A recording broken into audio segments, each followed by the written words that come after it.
next lecture of that, and in this lecture we are discussing with the new topic, that is the interference. Now we are discussing the interference in uniform thin film. तो सबसे पहले हम समझेंगे कि uniform thin films क्या होती हैं. तो एक ऐसी थिन फिल्म जिसकी थिकनेस जो है at every point will be same is known as uniform thin film. तो इन यूनिफॉर्म थिन फिल्म में इंटरफेरेंस किस तरीके से होता है, that we have to understand, and after that we have taking some derivation of that. तो same as जैसे हमने इंटरफेरेंस के लिए पहले भी पढ़ा था, वैसे ही हमें यहाँ पर पढ़ना है. तो इसको मैं सिर्फ एक ब्रीफ सा आपको एक लेआउट बता देती हूँ कि यहाँ पर थिन फिल्म में इंटरफेरेंस होता कैसे है. आपको जो है सिंपल सी 2 लेयर्स जो है ड्रॉ करनी है जिनके बीच में कोई भी एयर फिल्म जो है क्रिएट होती है. तो 1 layer is called as a upper layer and 1 called as a lower layer. तो जब भी कोई लाइट इसके अपर लेयर पर जो है फॉल होती है, इंसिडेंट होती है, तो इसका कुछ पार्ट जो है वो रिफ्लेक्ट होता है और कुछ पार्ट जो है वो ट्रांसमिट हो जाता है या रिफ्रैक्ट हो जाता है. सेम एट ये प्रोसेस सक्सेसिवली तब तक चलेगी जब तक हमारा जो ये थिन फिल्म होती है. तो इस सक्सेसिव पार्शियल रिफ्लेक्शन और रिफ्रैक्शन की वजह से जो है जब वेव्स हमारी इंटरफेयर करती हैं या रिफ्रैक्टेड रे या रिफ्लेक्टेड रे, तो हमें इंटरफेरेंस का पैटर्न जो है वो देखने के लिए मिलता है. तो बेसिकली इस चैप्टर के अंदर हम इंटरफेरेंस 2 चीज़ों के लिए पढ़ेंगे, एक यूनिफॉर्म थिन फिल्म के लिए और दूसरा एक नॉन यूनिफॉर्म थिन फिल्म. तो एक छोटी सी चीज़ हम जस्ट यहाँ पे डिस्कस कर लेते हैं कि यूनिफॉर्म हमने समझ लिया, अब हम नॉन यूनिफॉर्म समझ लेंगे. तो non uniform means the thickness it is not same as at every point, this is known as non uniform thin film. तो यही चीज़ हम जो है, और इसको हम वेज शेप भी बोलते हैं. तो आपको ये अच्छे से ध्यान रखना है कि एग्जामिनेशन में they can ask as a non uniform thin film और as a wedge shape thin film. तो now further we have to discuss about that. The same thing is that कि इंटरफेरेंस में वेज शेप्ड है, तो यहाँ पर जो है upper layer with the lower layer having some having angle with some angle, और जिसकी वजह से हम इसको जो है वेज शेप बोलते हैं. तो this is called as a upper layer and this is called as a lower layer. तो same the phenomena will be same, the light will incident on the upper layer, the some part has been reflected and some part has been refracted. So the main phenomena will be same, the partial reflection and partial refraction. Now we are doing some derivation of this, so further we are moving on that also.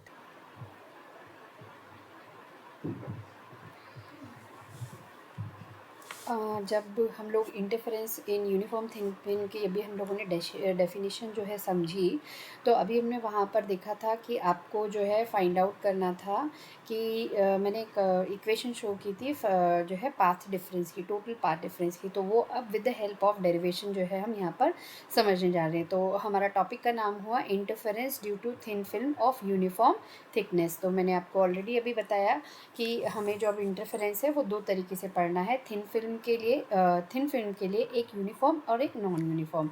तो सबसे पहले हम पढ़ रहे हैं non uniform के लिए, then we will discuss for the non uniform. ठीक. तो सबसे पहले हम इसको जो है डायग्राम की हेल्प से समझेंगे.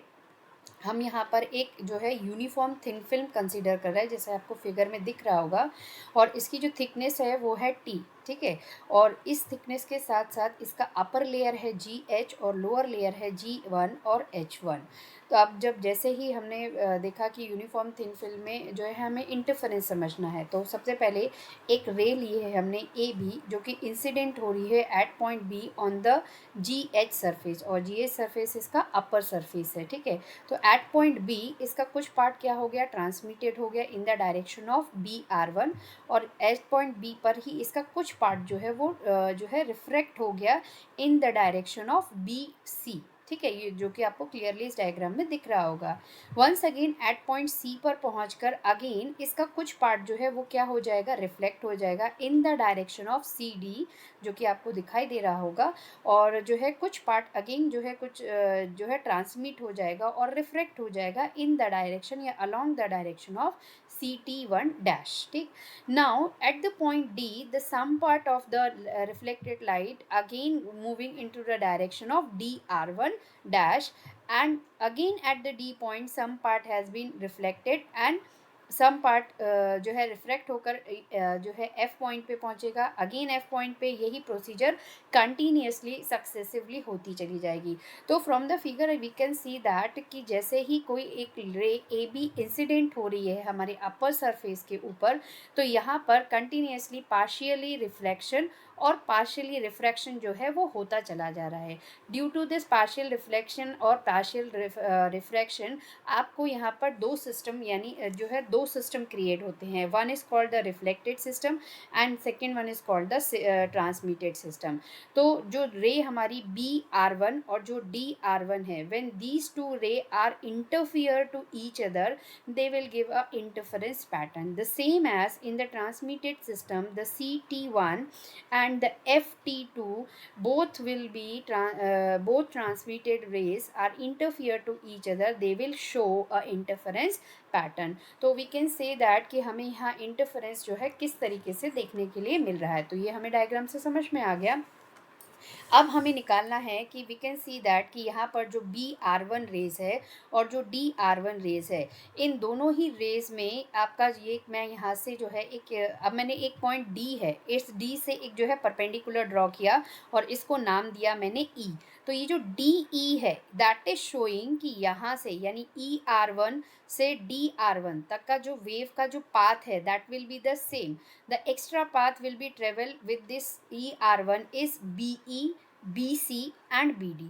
यानी इस रे ने ये जो ER1 रेज जो है एक्स्ट्रा जो ट्रेवल कर रही है वो कितना ट्रेवल कर रही है, BE, BC and CD।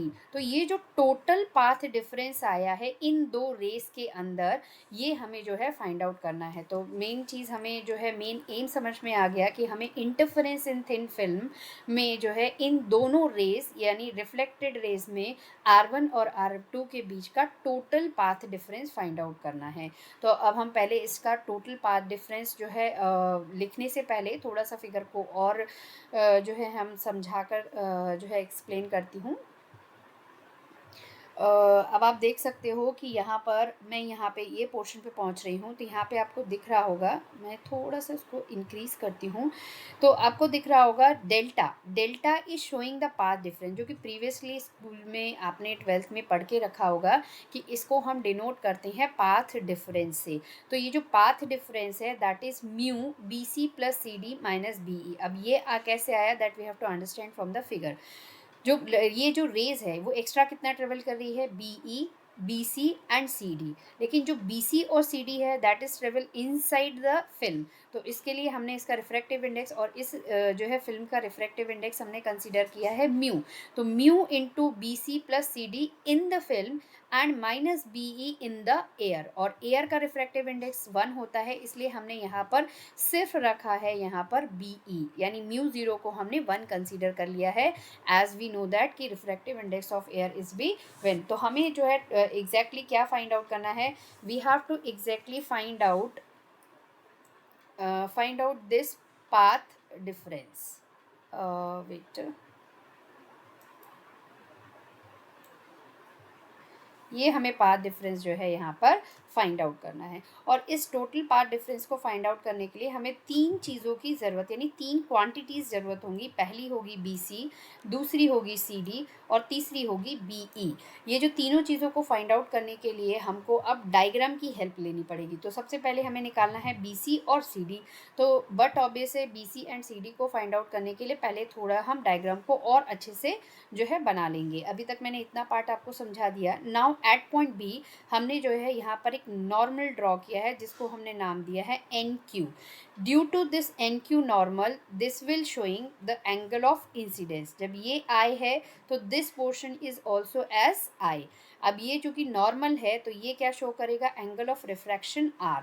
Now it is a alternative angle, तो ये कितना हो जाएगा R। अब जब ये R है फिर हमने अगेन एक C से एक जो है नॉर्मल ड्रॉ किया जिसको हमने नाम दिया है CQ डैश। कितना दिया है, CQ डैश। मैं थोड़ा सा इसको इनलार्ज करती हूँ पहले यहाँ पे, अभी आपको समझ में आएगा अच्छे से। देखिए ये CQ डैश, पहला एक नॉर्मल डाला हमने यहाँ पर जो है दिख रहा है आपको NQ डैश, एन क्यू, जिसकी वजह से हमने इसको एंगल दिया आई और इसको भी दिया एंगल आई, और ये हो गया हमारा angle of refraction are due to the alternative angle. ये अल्टरनेटिव एंगल बन रहा है और यहाँ पे एक नॉर्मल हमने again C Q dash draw किया है, तो ये क्या बन गया हमारा एंगल ऑफ रिफ्रैक्शन आर। जब ये एंगल ऑफ रिफ्रैक्शन आर तो ये भी हमारा एंगल ऑफ रिफ्रैक्शन आर होगा। तो सेम एज इस प्रोसेस को हम कंटिन्यू करते जाएंगे।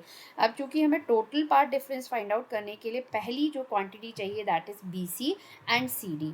अब इसके लिए हम सबसे पहला ट्राइंगल कंसीडर करेंगे B C Q dash and D C Q dash. समझ में आ रहा है फिगर में?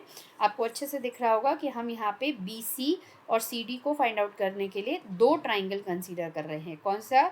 B C Q dash and D C Q dash. ठीक है, तो हमने यहाँ पर वो ट्राइंगल कंसीडर किया है और इस from the triangle B Q dash and D Q dash C we write B C is equals to C D is equals to T cos r. मतलब क्या हुआ कि अगर हम यहाँ पर जो है मैं सिंपल सा एक फॉर्मूला यहाँ पर लिख देती हूँ पहले आप लोगों के लिए।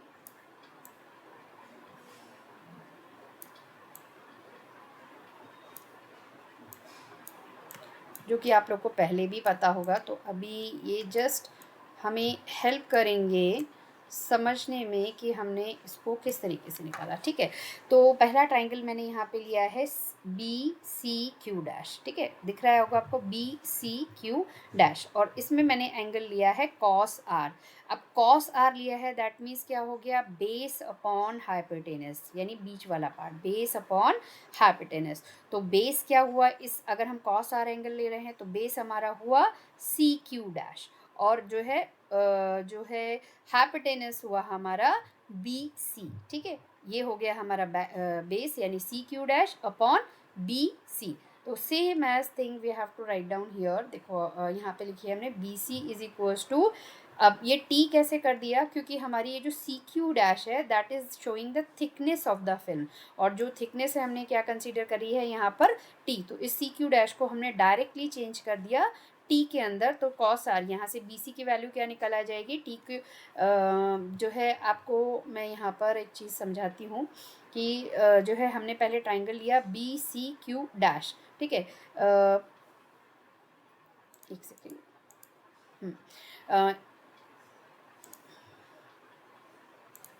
in triangle BCQ dash what we have to take cos R। cos R is equals to कितना हो जाएगा, CQ dash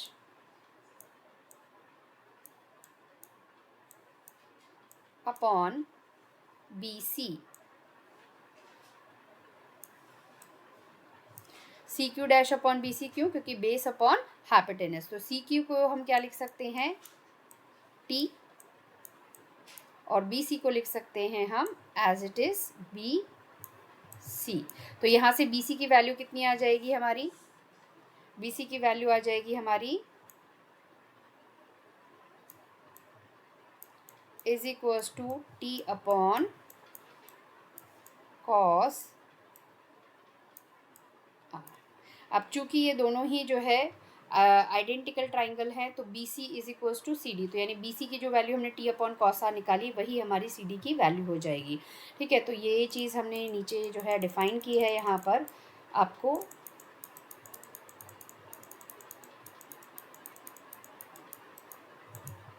तो ये आपको दिख रहा होगा कि हमने ये डायरेक्टली यहाँ पर लिखा हुआ है दिस वन। ठीक है, B C upon C D is equals to T upon cos r, और इसको हमने इक्वेशन नंबर 1 दिया और इसको हमने दिया इक्वेशन नंबर 2। अब ये हमारी बी सी और सी डी की वैल्यू आ गई। अब रिमेनिंग क्या बची, हमारी बी ई की वैल्यू। तो बी ई के लिए जो है हमें कौन सा ट्राइंगल लेना पड़ेगा, हमें लेना पड़ेगा ट्राइंगल बी डी और ई। अब इस बी डी ई में वी कैन सी दैट कि this small angle is 90 degree. ठीक है, तो ये जो रिमेनिंग बचा हुआ एंगल कितना हो जाएगा, 90 माइनस आई, और ये एंगल कितना है, ये अगेन एंगल हमारा कितना है 90 डिग्री। तो ये 90 माइनस आई, तो ये रिमेनिंग कितना बचा हमारा आई। क्लियर। तो अभी आपको अच्छे से समझ में आ रहा होगा कि हमने ये एंगल कितना बताया 90, तो ये बचा हुआ एंगल कितना हुआ 90 minus I, this angle is 90, तो इन दोनों को ये 90 माइनस आई, ये 90, तो रिमेनिंग एंगल कितना हो गया आई। अब हम कौन सा ट्राइंगल ले रहे हैं, in triangle B D E. In triangle B D E हमने कौन सा ट्राइंगल लिया है, यहाँ पर हमने ट्राइंगल लिया है B D E. In triangle B D E, क्योंकि हमें वैल्यू चाहिए किसकी, बी ई की वैल्यू चाहिए, तो हम कौन सा एंगल ले रहे हैं, साइन आई। साइन आई मतलब परपेंडिकुलर अपॉन हाइपोटेनस, ठीक है। तो परपेंडिकुलर अपॉन जो है हाइपोटेनस के लिए यहाँ पर हम क्या करेंगे, ये साइन आई है और ये जो है हमारा परपेंडिकुलर हो गया, और ये जो है हमारा ये हमारा हाइपोटेनस हो गया और ये हमारा हो गया परपेंडिकुलर। तो हमारा क्या हो जाएगा यहाँ पर, that is B E upon B D. Clear. तो अब ये जो बी डी ई ट्राइंगल लिया हमने, इसमें हमने लिखा B E upon B D, लेकिन किसके लिए, फॉर द साइन आई, ठीक है। Sine i is equal to कितना हो गया, B E upon B D. अब ये जो बी है, बी ई है और ये जो बी डी है, from the figure we can see that कि ये जो बी डी है that is twice of the B to B Q dash. तो ये हमारा क्या हो जाएगा, B E is equals to B Q dash, और ये जो है यहाँ से हमारी बी ई की वैल्यू आ जाएगी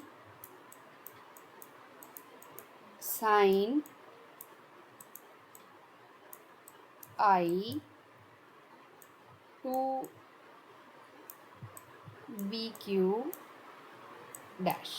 तो देखिए अभी हमने वही चीज़ यहाँ पर निकाली है, ये देखिए B E is equals to B Q dash sine i. Now we have to find out the in the same angle, क्योंकि अभी ये वापस से यहाँ पे बी क्यू डैश आ रहा है, यानी हमारी बी ई की एग्जैक्ट वैल्यू नहीं निकली है। तो अगेन हमें ये बी क्यू डैश निकालना है, तो इसके लिए अगेन हम reach to the our figure. अब हम आगे सेम जो है ट्राइंगल लेंगे, लेकिन अब लेंगे 10R के लिए, और 10R के लिए मतलब क्या हो गया, perpendicular upon base. Perpendicular 10R के लिए सॉरी, अब हमें हाँ सॉरी बी क्यू डैश निकालना है। तो बी क्यू डैश के लिए अब हम ट्राइंगल लेंगे B C Q dash, B C Q dash, और इसमें 10R लेंगे। तो 10R मतलब क्या हो गया आपका, परपेंडिकुलर अपॉन बेस। तो ये हो गया हमारा बेस और ये हो गया हमारा परपेंडिकुलर। तो क्या हुआ, C Q dash upon B Q dash. समझ में आया। तो यही चीज़ हम यहाँ पर लिख कर दिखा रहे हैं, 10R is equals to B Q dash upon C Q dash. अब सी क्यू डैश हमें पता है कि फिगर से ये जो सी क्यू डैश है वो रिप्रेजेंट कर रहा है the thickness of the film. तो इसको हमने यहाँ पर जो है रिप्लेस कर दिया फ्रॉम द टी। तो यहाँ से आपको जो है वैल्यू मिल जाएगी किसकी, बी क्यू डैश की। बी क्यू डैश की वैल्यू कितनी आ जाएगी आपकी, टी इंटू 10R। तो यहाँ पे हमने बी क्यू डैश की जगह पे क्या रिप्लेस कर दिया, 2T 10R साइन आई। अब इस 10R को हम लिख सकते हैं sine i upon sine i upon cos r into sine i.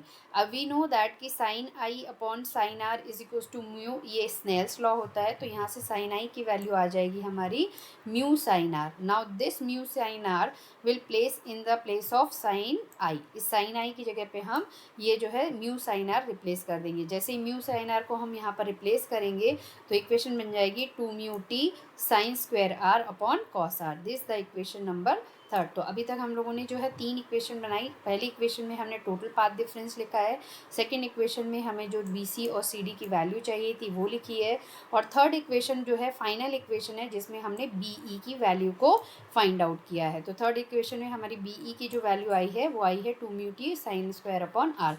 अब हमें टोटल पाथ डिफरेंस के लिए B C C D and B E तीनों की वैल्यू जो है मिल चुकी है। अब तीनों ही वैल्यू हम इस इक्वेशन के अंदर पुट करेंगे, तो हमारी फाइनल इक्वेशन जो निकल के आएगी that is delta mu T upon cos R plus T upon cos R minus 2 mu T sine square. अब इन दोनों को ऐड करेंगे तो ये हो जाएगा 2 म्यू टी कॉस आर। तो दोनों में ही 2 म्यू टी कॉस आर कैसा हो गया, कॉमन। तो इस पोर्शन से रह गया 1 और इस पोर्शन से रह गया सिर्फ साइन स्क्वायर। तो हमारी इक्वेशन रह गई दिस वन। अब हमें पता है कि कॉस स्क्वायर, ये आई थिंक सभी को पता है लेकिन फिर भी मैं बता देती हूँ, cos square sine square R is equals to 1। तो यहाँ से हमारी 1 माइनस साइन स्क्वायर की वैल्यू कितनी हो गई, कॉस आर। तो ये हमने यहाँ पे जो है प्लेन कर दिया, एक कॉस से एक कॉस कैंसिल, तो रिमेनिंग बचा 2 म्यू टी कॉस आर। तो ये हमारी टोटल पार्ट डिफरेंस आ गया for the interference in thin film. अब अभी आपको मैंने जैसे कि बताया था कि हमारी जो इंटरफेरेंस इन थिन फिल्म होती है उसमें सबसे पहला पार्ट होता है कि थिन इंटरफेरेंस के लिए उसके अंदर सक्सेसिव रिफ्लेक्शन और रिफ्रैक्शन होना चाहिए। ड्यू टू दिस रिफ्लेक्शन और रिफ्रैक्शन ये जो हमारी थिन फिल्म होती है वो दो पार्ट्स में जो है डिवाइड हो जाती है। One is called the reflected system और second one is called the transmitted system. तो जब हम रिफ्लेक्टेड सिस्टम के लिए जब भी बात करेंगे तो यहाँ पर जो टोटल पार्ट डिफरेंस हमने जो निकाला है, अभी हमने टोटल पार्ट डिफरेंस कितने का निकाला है, 2 म्यू टी कॉस आर।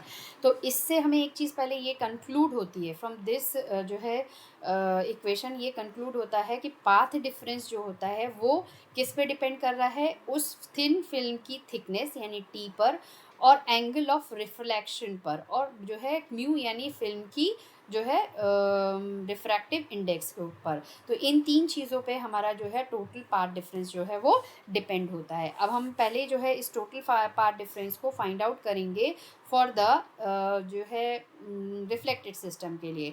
तो हमने यहाँ पर रिफ्लेक्टेड सिस्टम के लिए हम जब भी पार्ट करेंगे तो वहाँ पे हम स्टोक्स लॉ को अप्लाइड करेंगे। स्टोक्स लॉ कहता है क्योंकि यहाँ पे रिफ्लेक्शन जो हो रहा है वो हमारा रिफ्लेक्शन जो है हम फिगर से देख सकते हैं, ये जो रिफ्लेक्शन हो रहा है from denser medium to rare medium हो रहा है। जब भी रिफ्लेक्शन जो है हमारा denser medium to rare medium होता है तो स्टोक्स लॉ स्टेट्स दैट कि हमारी जो है टोटल पाथ डिफरेंस में जो है प्लस लैम्डा बाय 2 का एक जो है पाथ डिफरेंस जो है इसके अंदर ऐड होगा। तो जब भी हम रिफ्लेक्टेड सिस्टम के लिए करेंगे तो हम पाथ डिफरेंस में लैम्डा बाय 2 को इंक्लूड करेंगे, ये हमें अच्छे से ध्यान रखना है।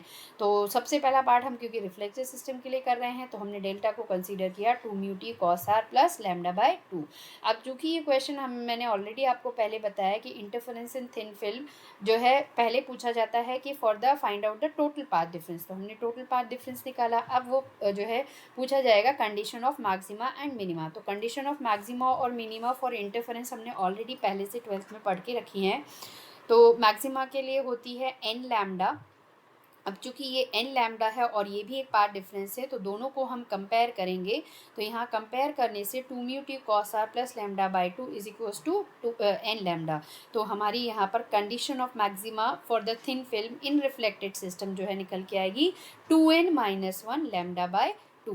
नाउ अब हम मूव ऑन करते हैं कंडीशन ऑफ मिनिमा। मिनिमा के लिए जो हमारी कंडीशन होती है वो होती है odd multiple of lambda by 2। जो है मैक्सिमा के लिए होती है even multiple of lambda and odd के लिए होती है 2n प्लस 1 यानी odd multiple of lambda by 2। तो डेल्टा हो गया 2n प्लस 1 लैम्डा बाई 2। अब चूँकि हमारा जो है लैम्डा ऑलरेडी कितना निकला है 2 mu T plus lambda by 2, तो यहाँ पर हम इसको रखेंगे लैम्डा से लैम्डा कैंसिल, तो you will get the 2 mu T cos R N lambda. तो यहाँ पर हम लोगों ने फाइनली जो है 3 इक्वेशन फाइंड आउट की, एक फाइनल जो है पार्ट डिफरेंस के लिए, फिर उसकी एक कंडीशन ऑफ मैक्सिमा के लिए and last one is the condition for minima. ठीक है, अब हम मूव ऑन करते हैं अपने ट्रांसमिटेड सिस्टम के लिए। तो ट्रांसमिटेड सिस्टम के लिए मैंने बताया कि ट्रांसमिटेड सिस्टम में हम स्टोक्स लॉ को जो है अप्लाई नहीं करते। तो हमारा जो टोटल पार्ट डिफरेंस होगा वो कितना होगा 2 म्यू टी कॉस आर। इसको हम एज इट इज़ कंसीडर करेंगे। अब हम अपनी main condition of maxima apply करते हैं। तो कंडीशन ऑफ मैक्सिमा कितनी होती है, इवन मल्टीपल ऑफ लैम्डा। तो delta is equals to N lambda. तो हमारी जो है कंडीशन क्या निकल के आई 2 mu T cos R N lambda for maxima. Minima के लिए हमारी होती है 2n माइनस 1 लैम्डा बाई 2। तो यहाँ से हमारी जो है इक्वेशन निकल के आई 2n माइनस 1 लैम्डा बाई 2। तो अभी आप सिर्फ एक थोड़ा सा ध्यान देना पड़ेगा हमको यहाँ पर। आप देख रहे होंगे कि जब हम रिफ्लेक्टेड सिस्टम के लिए बात कर रहे हैं, रिफ्लेक्टेड पार्ट के लिए बात कर रहे हैं, तो कंडीशन ऑफ मैक्सिमा आ रही है 2n माइनस लैम्डा बाई 2। और जब हम ट्रांसमिटेड सिस्टम के लिए बात कर रहे हैं तो वहाँ मिनिमा की कंडीशन आ रही है 2n माइनस लैम्डा बाई 2। और जब मैक्सिमा की बात कर रहे हैं तो मैक्सिमा जो है यहाँ पर कितना आ रहा है, सॉरी मिनिमा जो हमारा कितना आ रहा है एन लैम्डा, तो यहाँ पर हमारा मिनिमा जो है जस्ट उसका ऑपोजिट आ रहा है, यानी जो है condition of maxima and minima both are जो है vice versa to each other for the transmitted part and the for the reflected part. तो इसको हम बोलते हैं the condition for maxima and minima in the reflected light are just reverse of transmitted light. This is the conclusion of that. Or in other word, the fringes in the reflected part are complementary to each other. तो ये जो है हमको ये जो statement है वो सिर्फ इसलिए याद रखनी है, समझनी है, अंडरस्टैंड करनी है कि क्योंकि इस पे जो है न्यूमेरिकल इस पे जो है आपका क्वेश्चंस जो है पूछे जाते हैं। स्टेटमेंट का कंक्लूजन क्या निकला वो भी इससे जो है क्वेश्चंस पूछे जाते हैं। अगर आपको वीडियो समझ में आ रही है तो हम ऐसी ही मोर वीडियोस के लिए चैनल को सब्सक्राइब करिए और keep updating. Thank you for watching.